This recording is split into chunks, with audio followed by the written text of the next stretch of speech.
His Excellency Ambassador Niculin Jager, the ambassador for Switzerland to Zimbabwe, Malawi, and Zambia. Welcome to In Conversation with Trevor, Devolution Series 4. You are our special guest, and we're looking forward to this conversation. Welcome, Ambassador.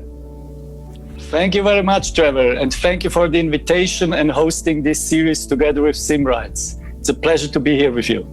It's been amazing. It's been an educational trip even for myself. So, Niculin, today our focus is on equity, participation, and direct democracy. And the example of devolution in Switzerland, to me, has been very, very interesting. First of all, let's go back to 1848. Why did the Swiss Confederation choose this form of government, the devolution or the federal system? What were the special circumstances that led to, let's go with this form of government? Thank you, Trevor. 1848 is a key moment in the history of modern Switzerland. Of course, we would have to take into account also what happened before, but talking on federalism, I think this is the key moment. It is when the constitution is brought to life and the federal state is created. Why this? Just a year earlier, in 1847, we saw the last civil war in Switzerland. It was a short war between the Protestants and the Catholics, the so-called Special Union War, the Sonderbundkrieg. And this war was kind of an eye-opener to the population and to the elites. And at that moment, people agreed to build up a federal state that the cantons, because the cantons date back much longer, the cantons were ready to delegate competences to a common center and to come together in a new federal state. That's the birth of the Swiss Confederation as we know it today, even if the name Confederation is misleading because this dates back much more. The Confederation is more a loose connection of a union of different states. No, but Switzerland in reality is a federation of 26 cantons and of several thousands of municipalities. It's over 2,300 municipalities, I think. So let's drill down on those special circumstances. I want us to surface them. What were those special circumstances, issues that resulted in saying we will have the cantons ceding power to the central authority rather than the other way around? Because that's an important reversal of how I've understood devolution to be up to now. Yeah, I think for this we would have to look much more back in history, you know.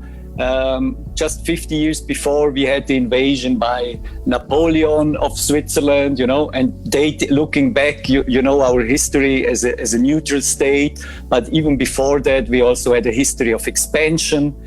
I think this would be a very long discussion to go through all the historic details, but I think the key is that there was never something like a strong center, you know. It is not a devolution that you say we had until now a strong central state and now we come up with a federal state. I would say it's a different history. It's the history that you had always strong cantons, strong provinces, no, with different connections among them and different linkages.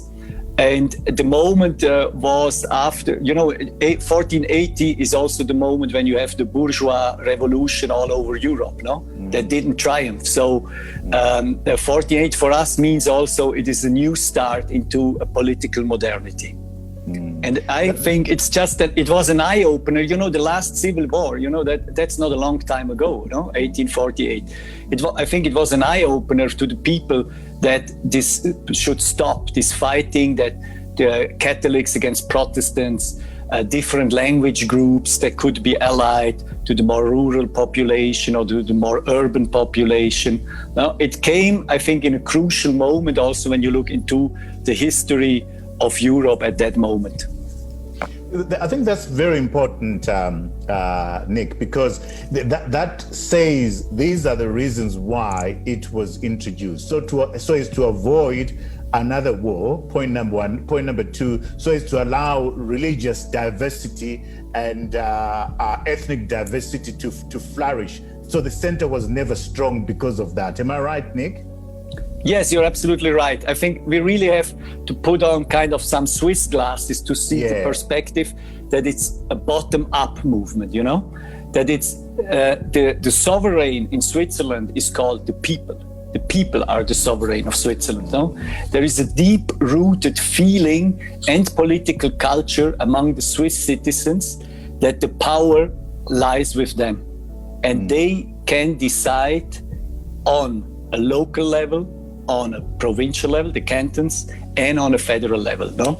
And this feeling that you decide and that you belong to your own group, let's say the linguistic groups, no? We have 4 national linguistic groups, or the German speakers, the French speakers, the Italian speaker, and the Roman speakers, and they all came together as a nation of will. No, it is not, we don't even use the term that there is a French-speaking or an Italian minority, no? Because the people believe that we have more things in common, that this diversity we have is something we have in common, and bringing the diversity together brings up, building up the state. Fantastic. Just to remind everybody, we are live on Zimra's Live. We are live on Heart and Soul. We are live on our Facebook pages. So welcome, and if you have questions to ask, please feel free to ask those questions. This is an important point, Nick, which is the people are sovereign.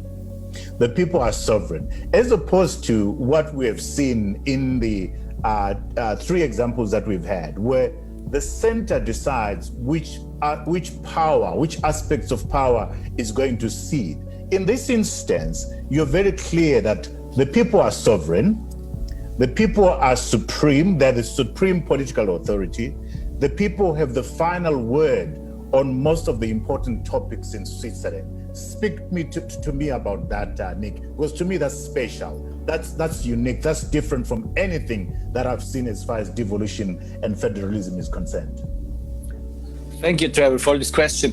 There are 2 principles which are very closely linked. One principle is the principle of direct democracy, and the second principle is the principle of subsidiarity. Let us start with subsidiarity. Subsidiarity means that every task that can be done on a local level and as close as possible to the citizen should be resolved there. Right. And at the same time, the higher level, let's say this is in your community an issue, no? The higher level is not allowed to interfere into this matter. It's none of their business. So let's take a simple example. A good example might be a road. No, you have some potholes in a street in your village, your city. So who fixes the pothole? It's the city. No, but when it comes to potholes, or you have to refurbish the pavement between 2 cities, then this becomes the responsibility of the canton. Okay, so this road becomes a cantonal road. It's the canton who takes care of linking the 2 cities within the same province. When you come to the next level, you take a national highway that links different provinces. Then this is done on the federal level. This is what we call subsidiarity. And what is the advantage of it? We believe strongly that it brings the decision closer to the citizens and to the taxpayer, because the taxes a private person pays a bigger part of taxes to the municipality and canton than it does on the federal level. That's one principle. The second principle is direct democracy. Allow me to elaborate a little bit on this. Direct democracy means that, as you mentioned it earlier, the people are the sovereign. And they have the right to check the decisions that are taken on their behalf. Let's take the federal level. You have decisions, legislation done by parliament. The people are not fine with a new law. So they have 100 days to collect 50,000 signatures of eligible voters, of citizens that are eligible to vote. And they can submit 50,000 signatures. After that, the law has to be put at a nationwide vote, what we call a popular referendum. The second thing you have is you have an idea, you want to change something, you want to propose something. You can collect within 18 months 100,000 signatures and put it to vote also on a federal level. And that's one of the most known examples of direct democracy. We used to have, which now we have less, especially under these circumstances we're living now, with that you don't have big events anymore of people coming together. But historically, we also have that many of these decisions are made in direct contact on a local level. You know, you have these images where the whole community stands on the main square and votes on things lifting their hand. No? But you have this still on a smaller level. Many municipalities that are so small, I mentioned it to you, there are over 2,300. Yeah. They don't have all a local parliament. No? But so they have also regular meetings where the mayor of this village questions or brings proposals up and that are directly voted. That's direct democracy. And I just want to emphasize the point, Nick, which for me is again unique. It starts from the bottom. It doesn't start from the top. It starts from the bottom, as small a unit as possible, and it goes up to the top, which is the parliament or the executive. That for me is a very unique way of direct democracy. Exactly. That's the idea behind it, and that's also the political culture behind it. You know, it is very important to consider the political culture of a country. This is something that doesn't move and evaluate very quickly. No, there are some crucial moments in history, like a revolution or a crisis, a major crisis, where the system might be adapted and people might change. But the political culture of Switzerland is the one of direct democracy, of a constant check and balances. No, so when you're an MP, you know, we have a bicameral system. No, one is by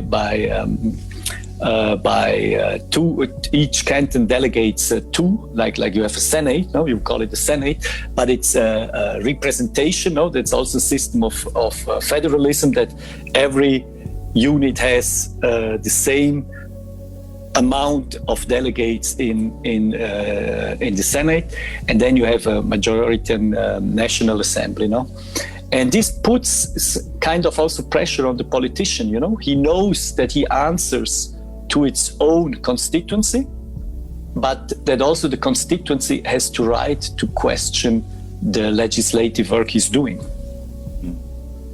Let's look at the structure now, Nick. So it's a federal state with three political levels: the federal government and cantons. There are 26 cantons, am I right?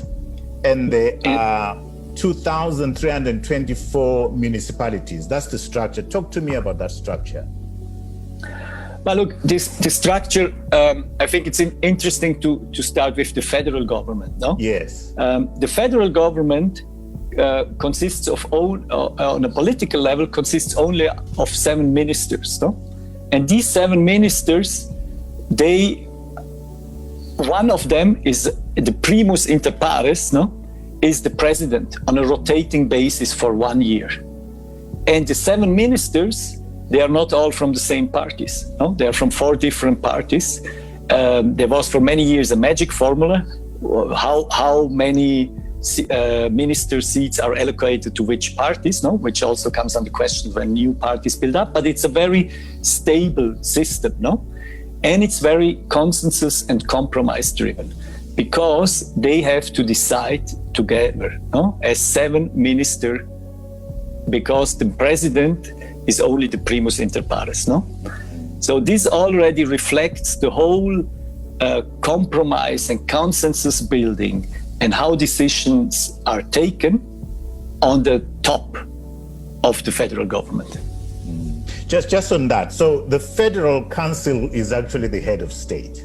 Switzerland does not have a head of state as a person. It's the Federal Council, which is a group of 7 equals, which are the head of state. I found that unique and fascinating, Nick. I mean, that's a good place to be in. Most likely. We should ask the federal councillors what they think, if they would like to have more power, how they see how this system is working. There is also discussions there should be in the future perhaps 9 federal councillors, no? As the population is growing and you have more challenges and you should be more specific. It might not always be an ideal system when you speak to the world, no? So who is in charge? Do you have a prime minister who runs the show or not? Or do you have a powerful president that will remain for years? No? So there might be some challenges. But I think within Switzerland, the system has clear advantages because it might take longer to come to a decision.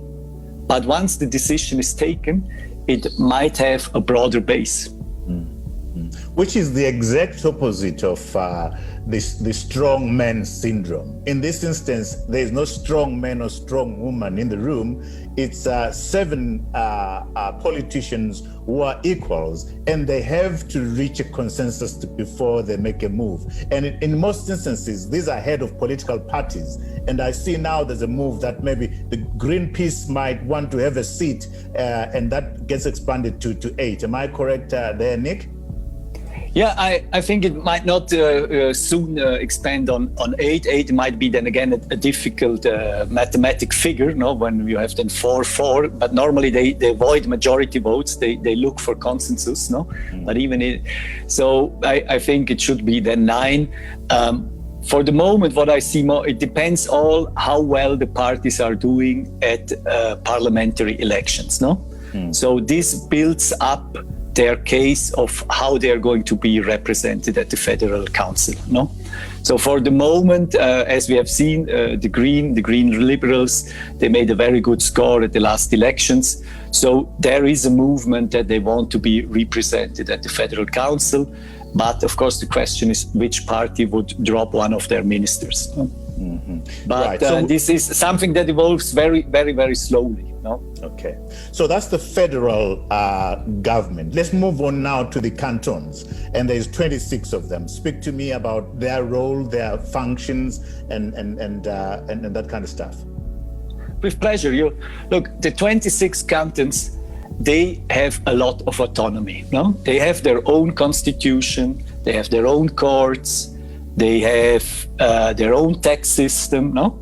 So again, when we looked at from how it's done from bottom up, the cantons have, let's say, the biggest freedom. No, they have, together with the municipalities, they have the organizing political power in Switzerland.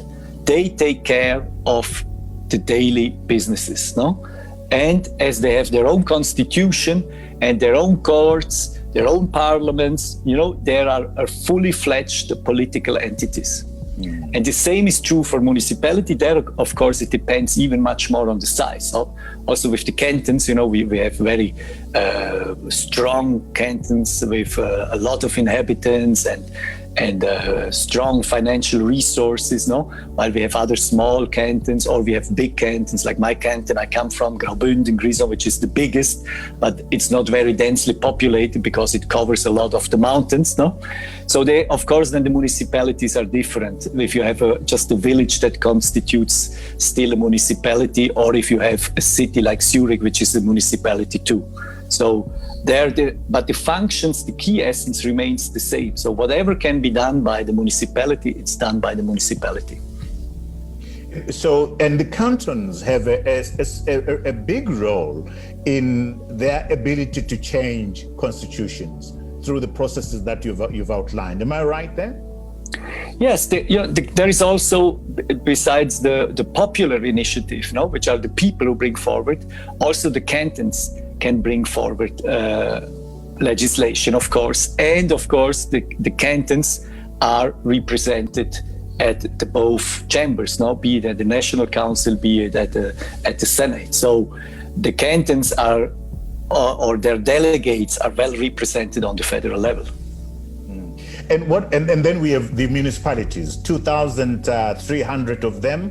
How much power do they have as compared to the cantons? You've said lots of power resides with the cantons. What happens down at municipal level, Nick?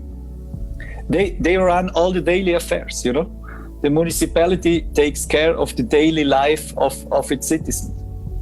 So what we started before with the example of the road, no? But you can take electricity, no? You can take the basic needs in your municipality. That's the job of the municipality. It's not whatever they can do in the subsidiary principle. What they can do on their own, they do it on their own.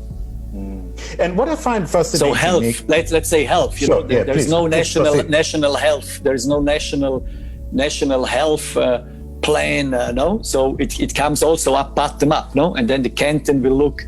You cannot have a hospital in every municipality, of course. No, there is an interaction then between municipality and canton, of course.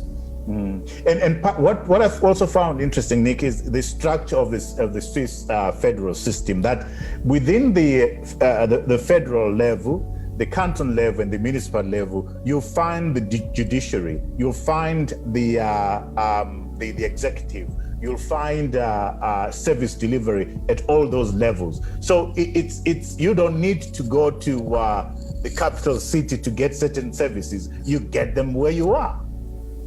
Exactly. That's another consequence, no, of this principle, that the administration is rather close to the people, no? Yeah. So that many services you take it from the provincial level, no?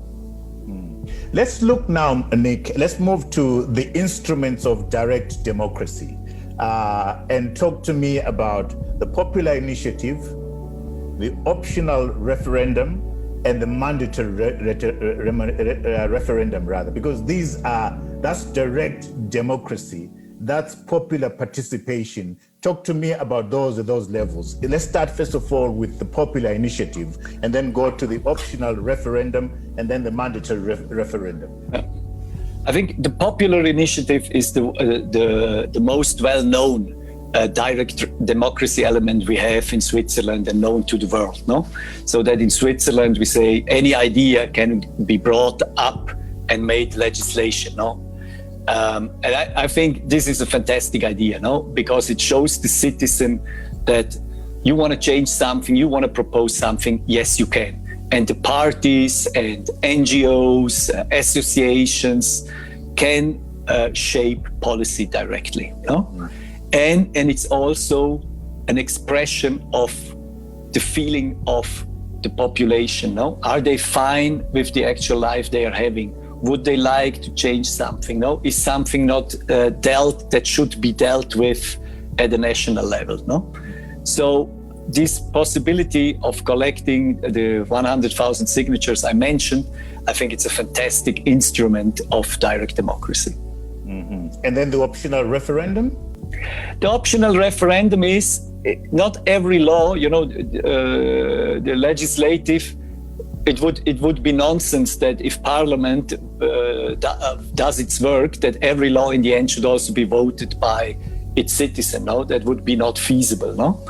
But there is an optional referendum. So if a group of citizens or a citizen is not fine with an upcoming legislation that has been voted already by Parliament, this is called the optional referendum. You collect the 50,000 signatures, and it's put at a nationwide referendum. Mm-hmm. And then the mandatory referendum?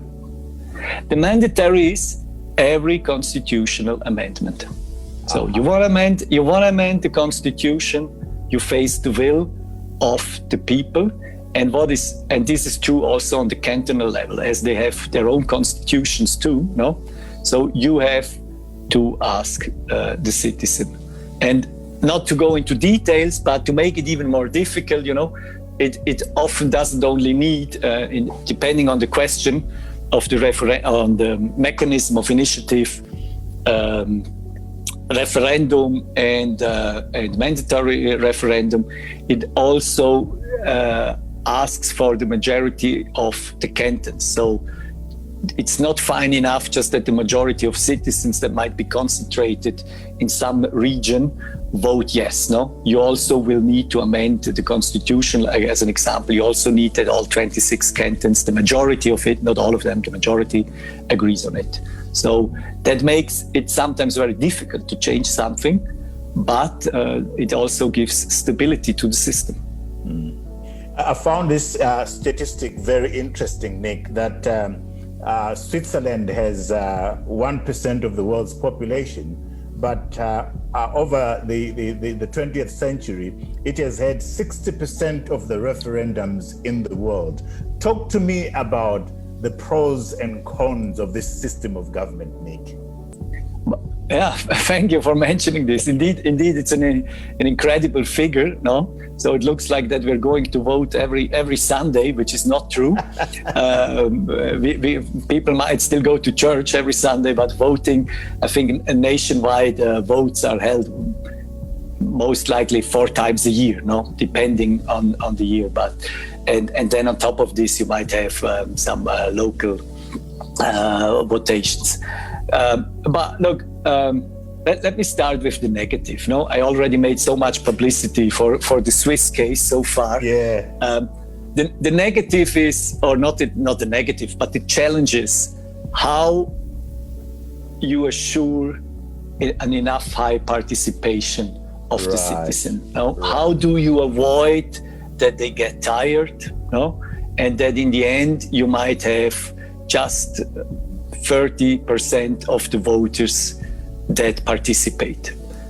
This is even more true that now Switzerland is a country of immigration. No, we used to be a country also of emigration. Many Swiss people left in the past the country and to go abroad. But now we're a very strong country of immigration. So 25% of the population are not Swiss citizens. So they do not have a national right to vote. Some communities now are coming up with new proposals so that they can participate in the political life on a lower level at least, which is a very interesting development.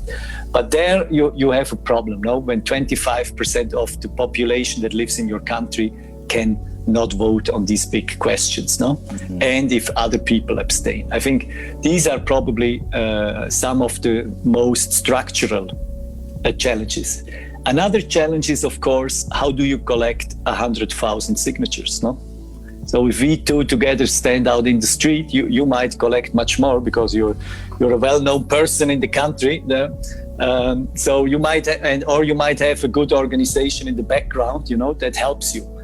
So there are sometimes voices that say, look, it's the NGOs and the parties who are able to propose initiatives. But for a common citizen, it is difficult. He will have to find a lot of friends and convince them.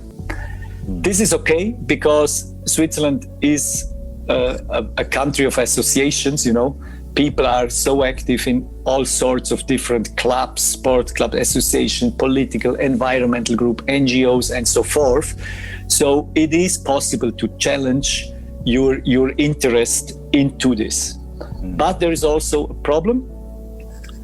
You can pay people to collect signatures.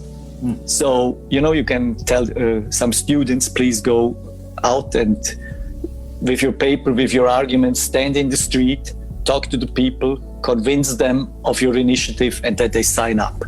So there is, of course, a problem that you could inject a lot of money.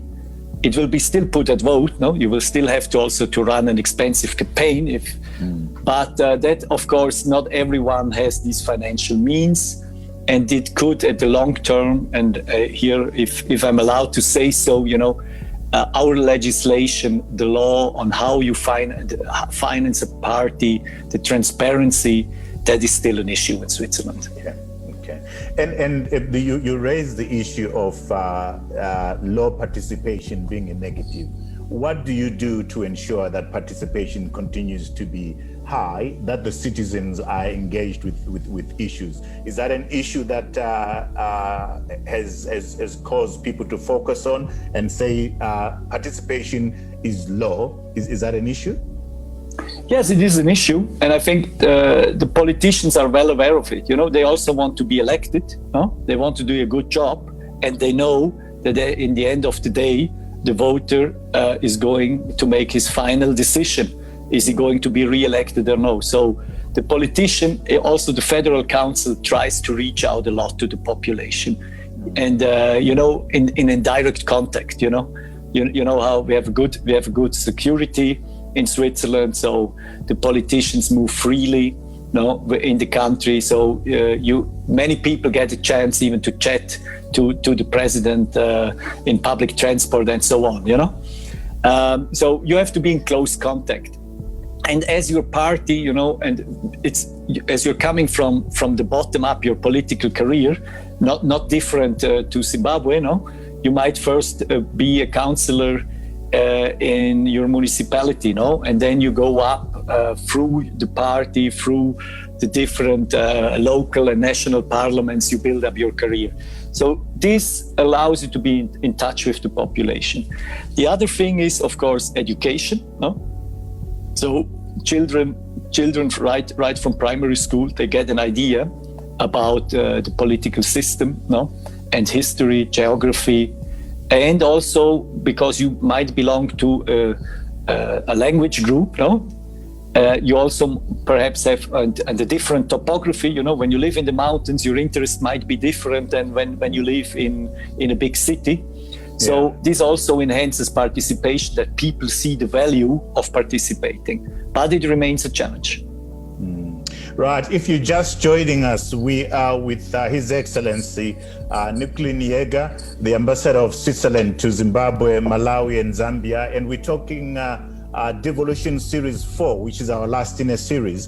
And today we're looking at the Swiss cheese of devolution and focusing on equity, participation, and direct democracy. You talked, Nick, about people being able to meet their president, talk to their president. My sense is that not a lot of people in Switzerland know who their president is, or do they care who their president is? Because the president gets changed every 2 years. And in any case, the president does not have as much power as an African president might have. Am I right there, Nick? I'm not sure about that. You can be a strong politician also when you're seven sitting together in the same room. Right. I think I think some people might in the beginning of the year not remember who had been elected in December as the new president. But I think throughout the year that changes quickly, and as I laid it out earlier, the president is trying to get in direct contact with the population as much as he can. But of course, as it changes every year, even not every 2 years, every year, so there is not this continuity that every child and every person knows who is the president and so on. But that's the price of this system of consensus and of compromise. The role of a strong president would probably put this under a test. When the other ministers would feel that in the end it's always the president who takes the final decision. I mean, for me, that's the beauty of the Swiss system. The fact that power is shared by these 7 people. For me, that looks like the beauty. At the center, Nick, of the Swiss system of government is keeping a very diverse population together. A population that is different in religion, geography, linguistic differences, religious differences, institutions are different, but it's all kept together. What keeps us together, Nick? It keeps, I think, the will of the people, that they want to be Swiss, they want to live together in a state, they want to shape their future, they want to participate in this democracy. That keeps them together. I imagine many Swiss believe that this system is unique, this system has clear advantages, and if you look how well people are doing and how well respected the institutions are, I think they have a good business case to believe so. So they all want they all want to belong to the system. They all want to participate to ensure this prosperous, successful nation continues to succeed. That's what you're saying, Nick.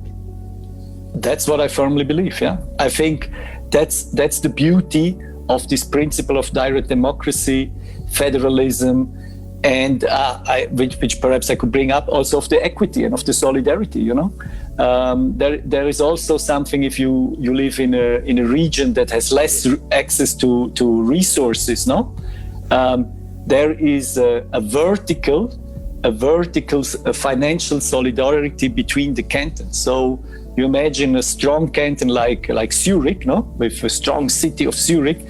They have to put at disposal 500 million per year for this vertical equilibration. So while the canton of Bern, where the capital is, which has less income, but also has big needs because it's also a big canton, they get out of this system 800 millions into their budget.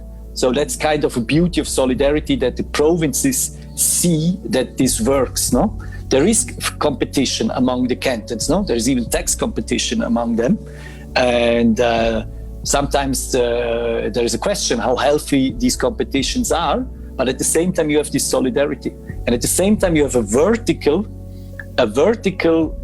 equity, a vertical solidarity, that the federal government also puts funds at disposals for the regions, for the cantons. So I think that's also what holds people and politicians together, that they see that it is worth to compromise, to come together. And sometimes I think there is a wrong argument that the central states, they fear federalism because they think federalism equals separatism. I think we are the living example that this is not the case. No one tries to run away. No. And of course, you can say this is a very small state. Where should you go? Yeah, you could connect to the neighboring countries, perhaps, or you could, again, like we used to have it in the past, some unions of some cantons. So, but having said this about central state, I think the federal system has a clear advantage when you have a big diversity. Let's take our case, no? How you can run it, and together, this shared rule also giving the region a self-rule so that they're autonomous, no? Combining two elements of participation means shared rule and elements of self-rule on a canton level. And the other thing is when the states are very big, it might also be a good formula. If you look that about 40% of the world population lives in federal state, it cannot be so bad, the system, no? And some of the very big ones. So it might be a good political principle, how to organize your state when you're very big, like Brazil, no? More than 200 million inhabitants. They also have a structure, funnily, of 26. They have 26 federative states, no? Not cantons, but seems to be a magic number. Russia is also a federative state. The US is built up, of course, with different mechanisms. And the third point, probably also, when you have a crisis or you're coming out of crisis, when you have to do a new process of nation building or of statehood, then federalism might also be a good instrument how you want to share power within your state. You raise a point, Nick, about why would they want to run away. Tell me, is there a clause in the Swiss constitution about secession as far as the cantons are concerned? The last time that this question was actual was the foundation of the canton of Jura, It's only 42 years ago that we got a new canton, the canton of Jura, okay? And there again, you could say, what is this? Separatism, what is at risk? Terrorism, civil war, and so on. And there again, I think federalism proved itself that we were able to find a solution, that the canton concerned, the canton of Bern, with the population of Jura, they were able to compromise on that issue They had a hard time to do so, no? But they were able. And at the end, it was put at a nationwide vote. So all other regions, all other people of Switzerland voted on this. Should the people of Jura have their own canton with all the competences that go along? And people were in favor, which I think is the beauty. And the secession is not something, or separatism is not something that is at the political table. In the past, there were regions from neighboring states that asked to join Switzerland, but that the population voted down. That's rather funnily. So other countries might have voted yes to become bigger, but the Swiss voted it down. Well, what's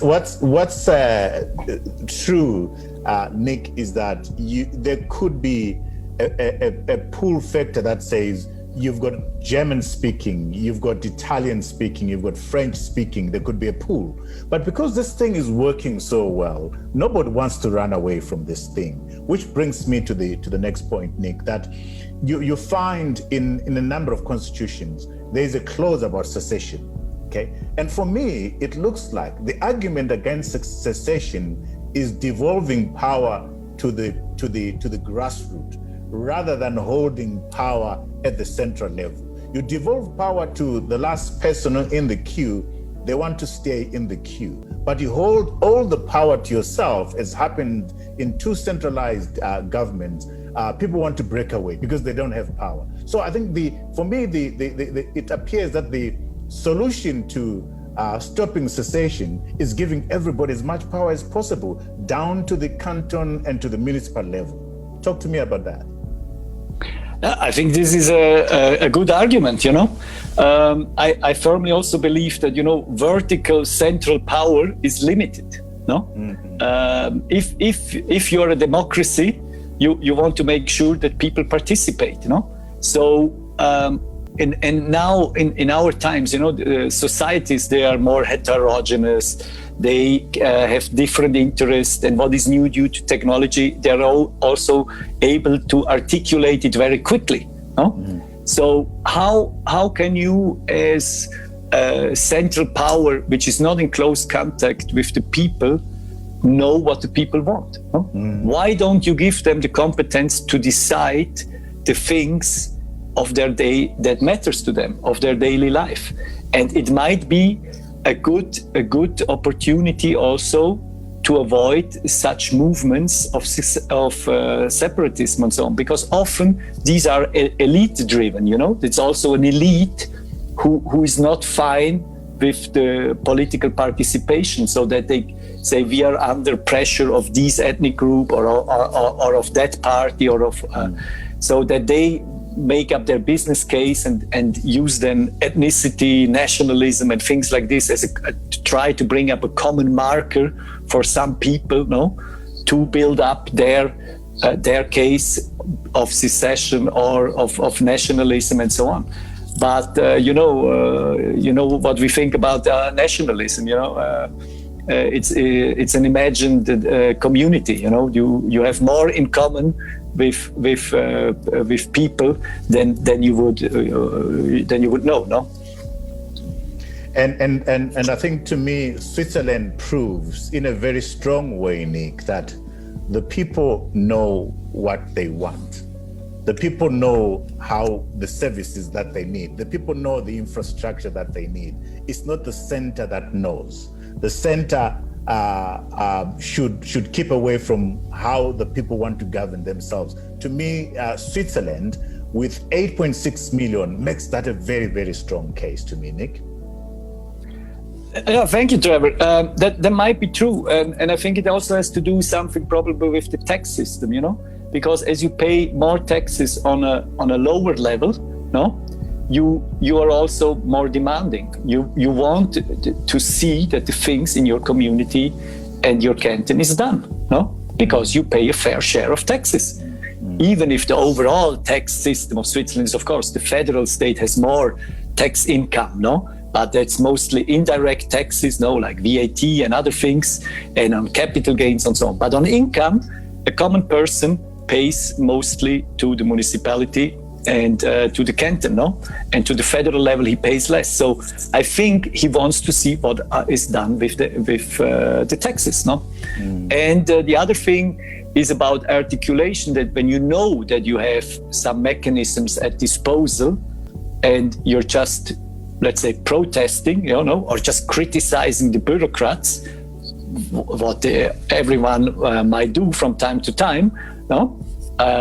At the same time, you also know you would have some instrument at disposal to change things. So if you want to change, join a movement, join a social movement, join a syndicate, a trade union, a political party. So it also can canalize a lot of these articulation which otherwise might go somewhere else. And I've been reading this book, Why Nations Fail. And the opposite of that is why nations succeed. Nations succeed when the people feel included in political decision making.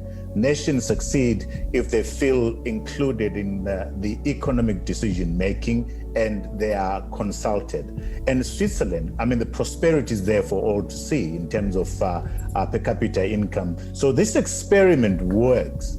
Nick, if somebody were to say, fine, it works, what would be the cautionary things that you would say to people? Do not do A, B, C, D. Yes, Switzerland works, but there are certain things that would say don't do or look out for. What would be your cautionary words to somebody who, like me, who is so excited about this, the Swiss way of government, to say, hey, be careful about A, B, C, D?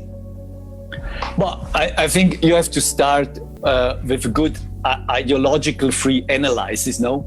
What do you need? What do you want? Like Zimbabwe has done with the new constitution, no? And the evolution process. What are the specific goals you want to reach? You want to give more power to the regions. You want to have an equilibration about regions that have resources and regions that have less resources, no? You want to become more transparent. So this is the things you have to first do. Then the second thing is, I think you have to avoid an ideological debate, no? You know what, perhaps you have an idea what you want, but avoid the ideological debate. This debate you just mentioned before about separatism or not, what does it mean? And also try to change the perspective. Don't look at it that it's just the power in the center that gives away power, no? And it's up to the center to decide what he's giving away, no? I think the lesson shows of many powerful men that this vertical approach is limited.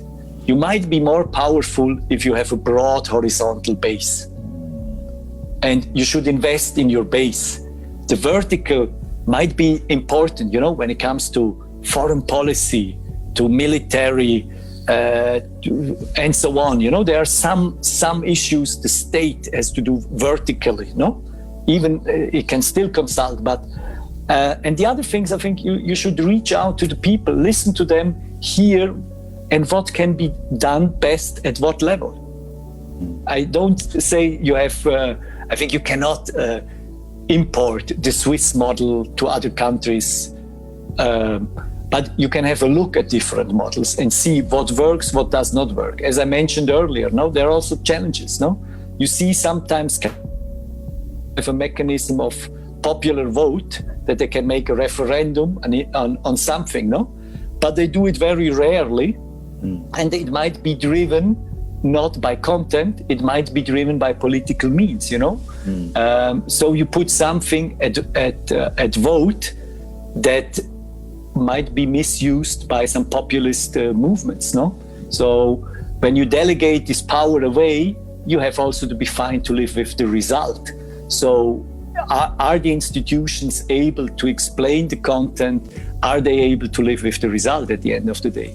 I think these are all questions that you have to think about it when you start this discussion about central state, federal state. There is not one system that perhaps is better than the other. We firmly believe that for our state and for our nation, the federal system is the solution. But you might bring me up a case where you say this is a classical central power built up through history like this, with very good institutions, with very good mechanisms, which also allow participation and democracy at a lower level. I don't think that one excludes the other. So there is 4 national languages in Switzerland, and these national languages are German, French, Italian, and Romansh. And Nick, you speak 7 languages. I mean, I envy you. That's a lot of languages for one person. Tell me, how important is language as a part of allowing people to freely express themselves, and as a part of cementing this federal system? Is language an important thing? And are all languages taught throughout the country? Talk to me about that. I think languages, in any case, wherever you live in the world, is something that opens you to the world, no, and gives you access to the world. So learning languages is never wrong, no. And in the case of Switzerland, it is very special that we are speaking languages that our neighboring states are speaking too, no. So that gives you already an idea how useful it might be to learn German, because it is the most spoken language in Europe. In reality, we grow up speaking Swiss dialect German, no? It's a dialect of German. We do not write it, we just talk it. We talk it in the radio, in the family, but when it comes to writing, we have the grammar of, let's call it a high German. It's often a standardized German, no? And the same is true also for many other countries, you know. There is not only one Italian or one French, no? In the world. So there is a standard language and there is your community language, no?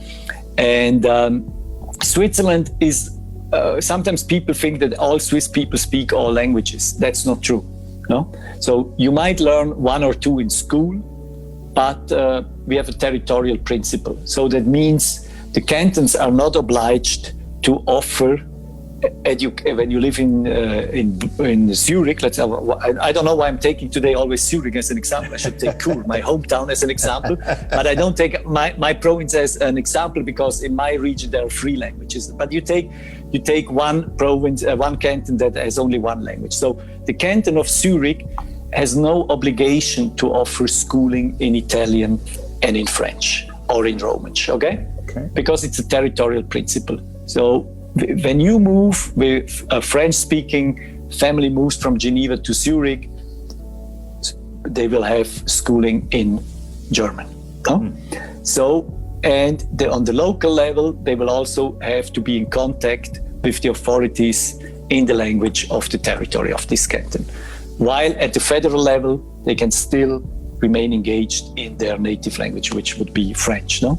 So this is an important principle. I'm not sure that it's the perfect solution, but it is what it is, no? And so far it functions. The challenge is, how do you motivate people to learn the language of the other people of Switzerland, no? One thing that was done in the past is that you go there for summer holidays, extended holidays, that you work there. In agriculture, you know, you help out during the summer period and you learn French, or you go to a school there for a moment. Another option was military service, as it's mandatory. So the soldiers are moved to different regions. You get in touch there also with other languages, no? Or universities, you go to universities. The universities in Switzerland are on a cantonal basis, by the way, so you go to another university. But the cantons, they take care of it, they all know, and it's the clear will of the federal government that a second language has to be taught in school, no, a second national language. So it depends on the level of education, and it depends also on your work, how much do you use the second language, you know? Are you going to live in another canton? Are you working with them? It's like with any other language, no? I suppose that there are certain functions that are exercised at the federal level, and I would think that defense is one of them, and foreign policy is one of them. Which other functions are exclusively for the exercise of the federal government? Postal services is an example. National roads is an example. The railway is an example. Some communications, if the mobile operators and so on. There are many of these nationwide issues that are directly dealt with. Of course, also the federal tax system, migration policy, and so forth.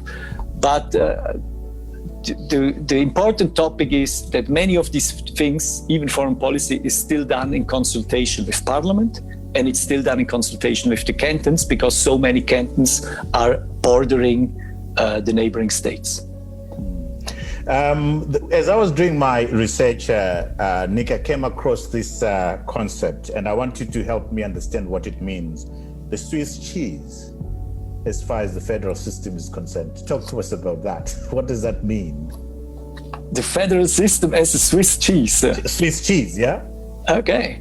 Oh, I'm not aware of this, that we are comparing our federal system with a Swiss cheese. The fact that the holes don't go through completely all the time.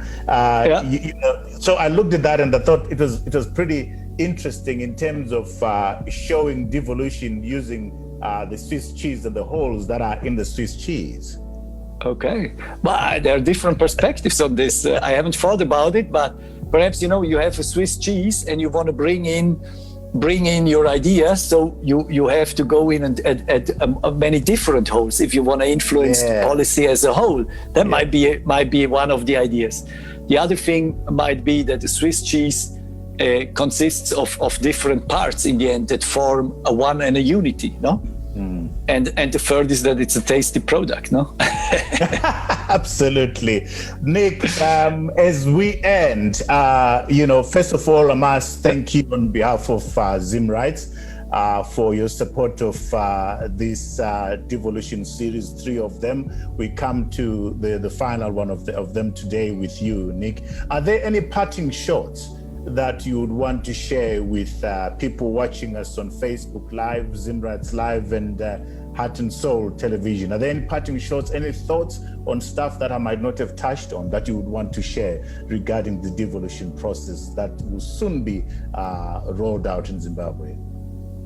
Well, I think as Swiss, I would say use this devolution process to make your nation and your state fit for the decades to come. Any system should be open to reform, and it's not important if you have a political form, a governmental form, if you have inherited it 100 years, 200 years ago, 50 years ago. Societies are evolving, the economic is different than before, the world is changing. So use this process to get ready for the decades and centuries to come, and involve the citizen as much as you can, because I firmly believe that the closer you are, and it's like in any business, the more the decisions are endorsed by your own staff, by your own citizens, the better the decision is. And in the end, it's a win-win process. That would be my idea and my wish to devolution processes in Zim and in the world. Thank you so much, Ambassador, and thank you for the people that have been watching us live on Facebook, on Heart and Soul. Nick, allow me to tend to our viewers all over the world, in Zimbabwe, across the continent, in the diaspora, who follow this show every week. Thank you so much for watching In Conversation with Trevor. To ensure that you don't miss out on any of these quality conversations, please, we invite you to click on this subscribe button, and so that you get notification every time we have these quality conversations. So until next time, thank you all for watching, and cheers. Thank you very much. It has been a pleasure. Thank you so much. All the best. This has been beautiful. Thank you so much.